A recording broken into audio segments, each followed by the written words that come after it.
Um, Good afternoon, everyone, and welcome to week 2 of oclmooc. My name is Erin Luong, and I am one of the co-conspirators for the MOOC.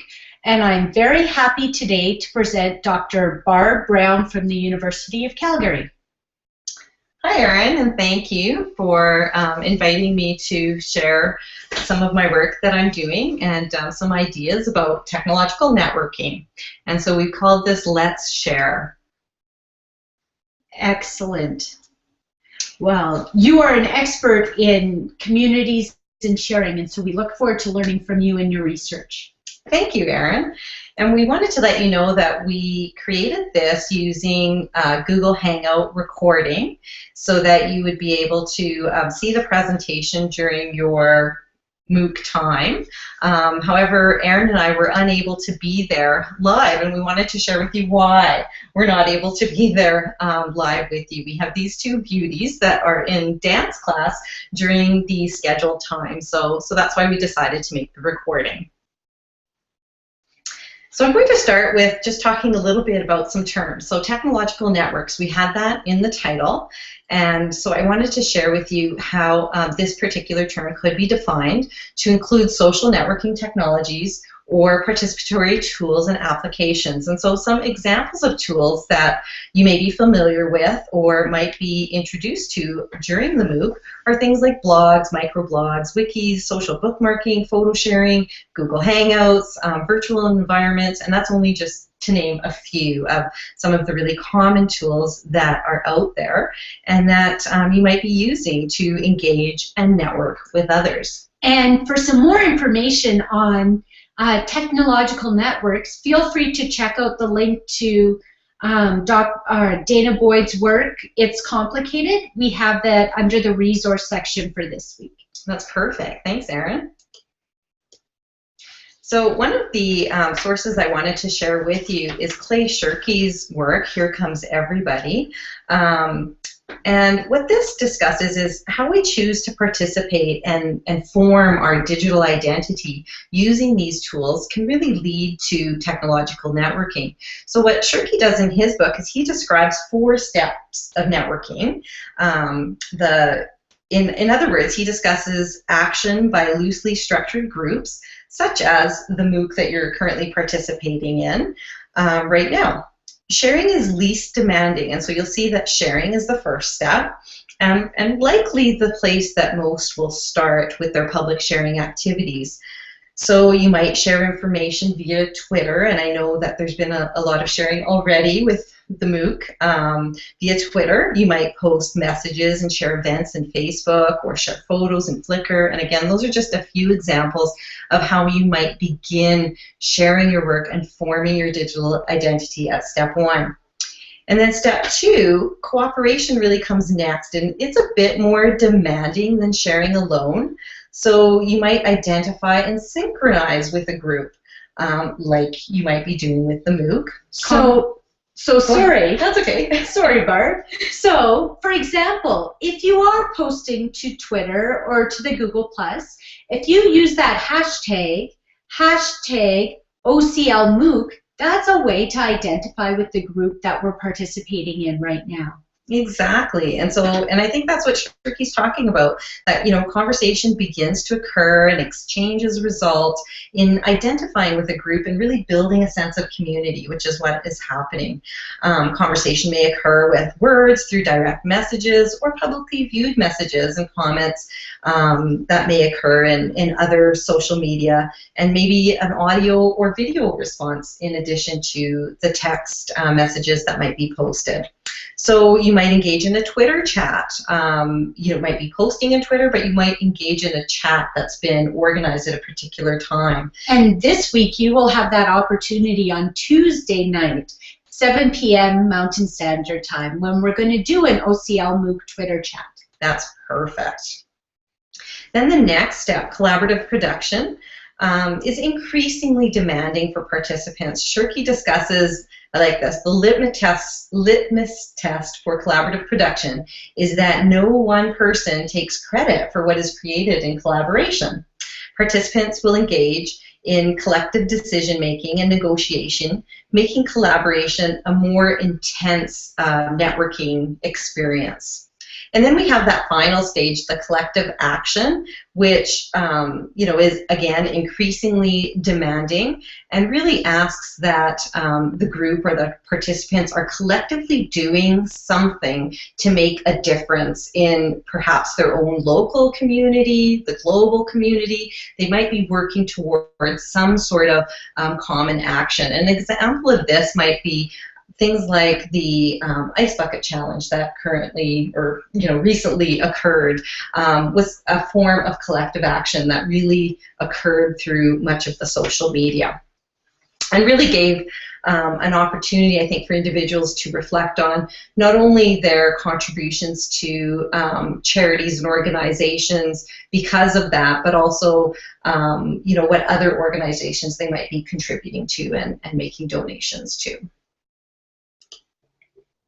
So at this point, what I would like you to think about is your participation and your use in technological networks, your building of your digital identity. So I want you to think about the 4 steps that we just talked about in Shirky's work: sharing your work, cooperating and identifying with a group, collaborating, and moving towards collective action. Where would you situate yourself across this 5-point scale that's listed below? Would you indicate that you haven't performed or haven't yet started, and so maybe you're on the one end of the scale at the number 1, and that's okay?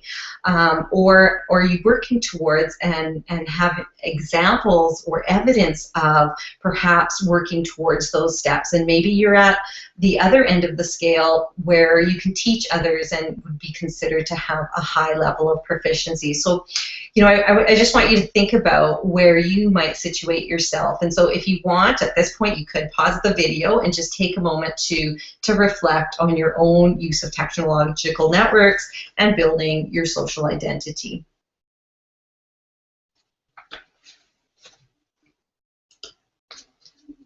Now that you've had an opportunity to reflect on where you are at in terms of your use of technological networks, I want to share a little bit about a study that I was recently involved in as part of my doctoral work, where I was taking a look at what principals were doing in terms of supporting innovations that were occurring at their schools. And part of that study was to look at the extent of using social and technological networks. And so I just wanted to share with you one of the findings that came out of that. And what I noticed is that principals perceived the lowest level of performance in using social and technological networks in comparison to all other dimensions of their daily practice as school leaders. So, that part of it wasn't really surprising because it is so new that, principals were indicating that they were able to form a vision, foster effective relationships with others, those kinds of things, much more than they were using social and technological networks to support their own professional learning and growth. However, when we looked at this a little bit further to try to identify what they were saying, so through interviews with principals, I found that overall, the participants discussed a real value in networking with others and professional learning in person, but they didn't report that using technological networks were used to the same extent. So they were talking about in-person professional learning communities and meeting with others much more than they were talking about using technological networks to support their learning. Many participants discussed forming professional learning communities, or PLCs, as a common strategy for professional learning and school improvement. However, very few discussed using social media for their learning. So using technological networks for leadership support and professional learning is definitely an area for growth opportunity. And so what this, why I share this with you is to indicate that this is an area for growth, not just for principals, but for all of us in terms of using technological networks and building our social identities and seeing how we can use those to support our own learning. So this resulted in an adapted version of Shirky's work where I was still looking at the 4 steps that he was discussing and holding that up against the evidence that was collected as part of the data in the study. And this time what I decided to do is to add in the grid showing the offline communities and the online communities and hopefully bringing those two together. So I reconsidered the conceptualization and thought it might be helpful to consider our own self-identification of using online and offline communities using this particular chart. So if you were engaged in sharing, identifying with groups, and collaborating in offline communities, you might consider yourself at step 3 in offline communities. So you might consider yourself right about there. How does this relate to what step you are in online communities? Are you at the same place in online communities or maybe at a different place? And so how might this intersecting point move for you as you become a networked leader in your community? So it doesn't matter what role you have, if you're a parent, a teacher, a school leader, or any other position. How might considering where you are and taking some time to self-reflect where you are in terms of your involvement in offline communities and online communities help you in forming your digital identity and becoming a network leader in your position? So another term I wanted to share with you is technological fluency. As a society, we are beyond asking if technology should be used for learning. Now we ask, to what extent or how fluent do we need to be? So as a parent, as an educator, how fluent do I need to be in order to build my digital identity, in order to be an active participant in online communities? Fluency is generally used in relation to the acquisition of a foreign language, which requires a deeper understanding of the foreign culture. Technological fluency, and I'll give you a definition here by Lukens and DeSalvo in 2012, defined it as a level of knowledge, the capability to understand, use, and assess technology beyond its rote application.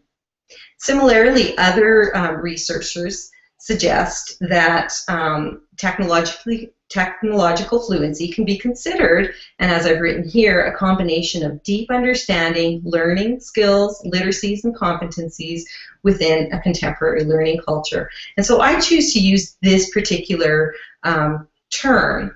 And as I've mentioned, previous work in my study really found that there seems to be this emerging need to increase our technological fluency. And so increasing technological fluency and building digital identity has implications for all of us. So I have another question for you to consider as part of your own reflection. How are you actively building your technological fluency and connecting with others? And I ask you to think about this, and perhaps using the MOOC hashtag, you could provide a response on Twitter and share this with your community to let us know, because we're all learning from each other, and so your ideas will help yourself and it will help others. And so we're wondering, what are you doing to actively build your fluency, and how are you connecting with others? And one of the things that pops up for me in my mind when I read this statement is the whole transition that I'm noticing in education between sage on the stage, where the teacher has to be the expert on how to do everything, and being able to, maybe some of the terms I've heard lately are like the flipped classroom or like networking, the whole need to work together collaboratively to learn this stuff. No one can be an expert in everything. Exactly. And so how can we share and create and collaborate together? And so where should we start? I have many people ask me this, how should I begin? I feel so far behind. There's so many tools out there that are being used, and I see my own children going out and using different tools, and I'm not sure where to begin to build my own identity and to help foster building appropriate identities in my children that I'm, at home, or the children I work with in the school. And so what we suggest is to begin by sharing your work. So if you haven't started at all, then begin by sharing. That might be a place you might like to start. And so tonight we're going to focus on one example that might help you in beginning your sharing. And maybe you've already done a lot of sharing, and this might help you in sharing further and helping others share.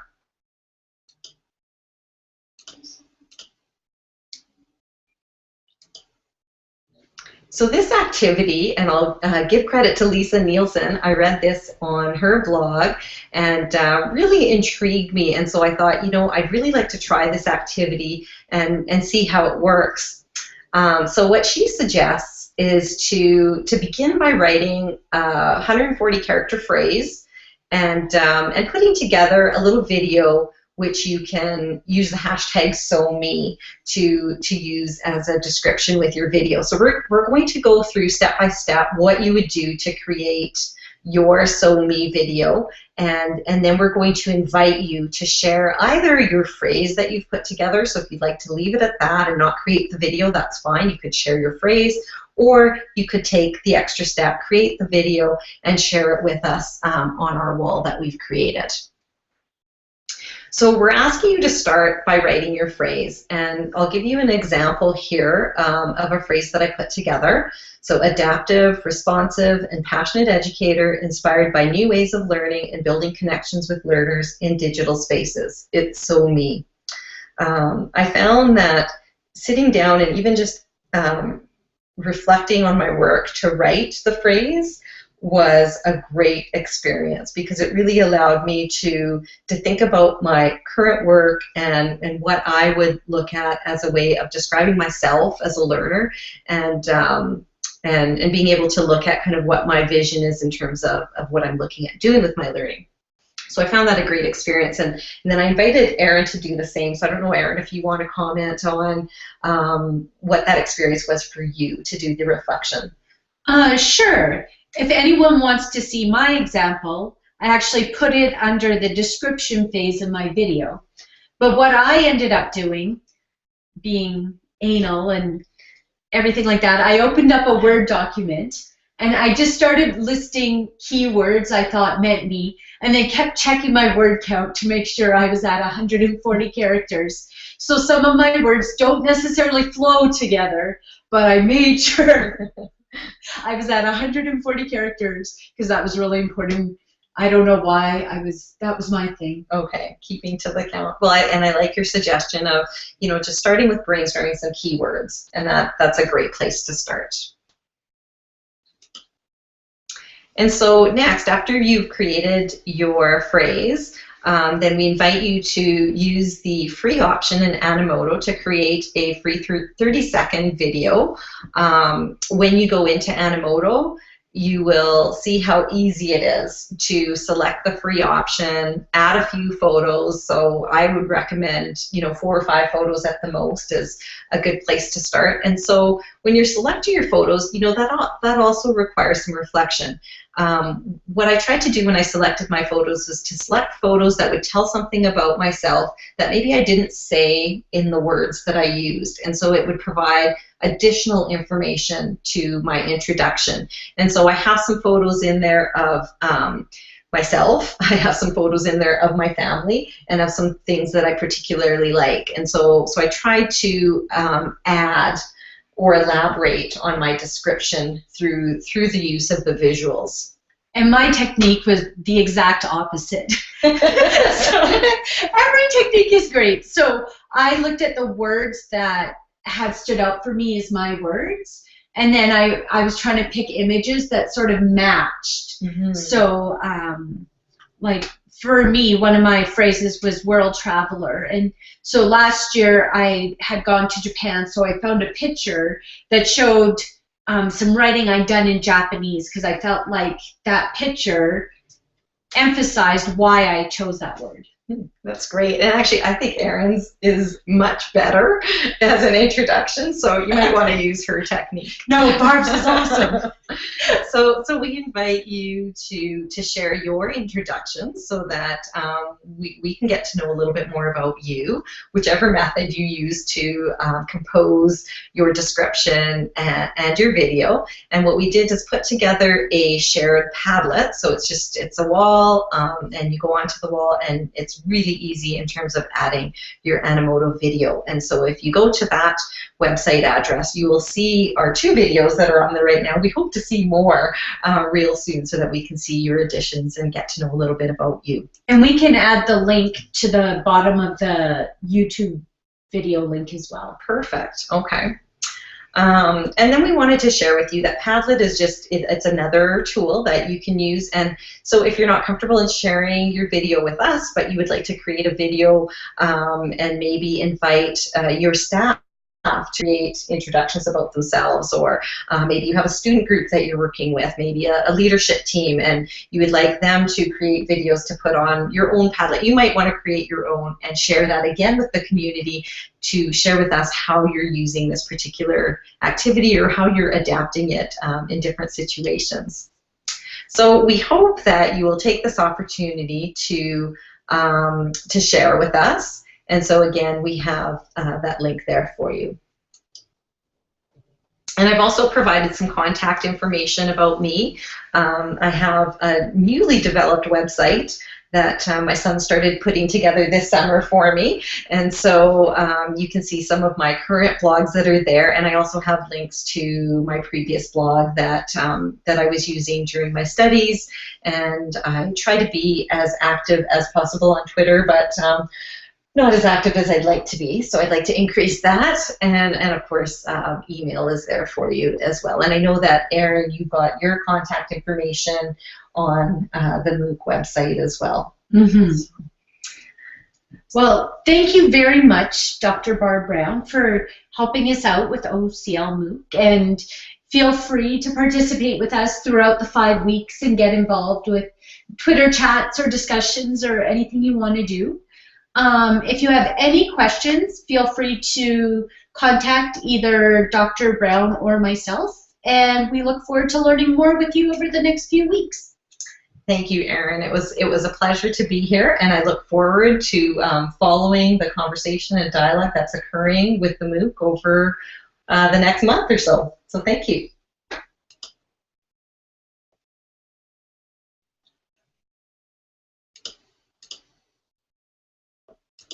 I just need to figure out, okay, there we go.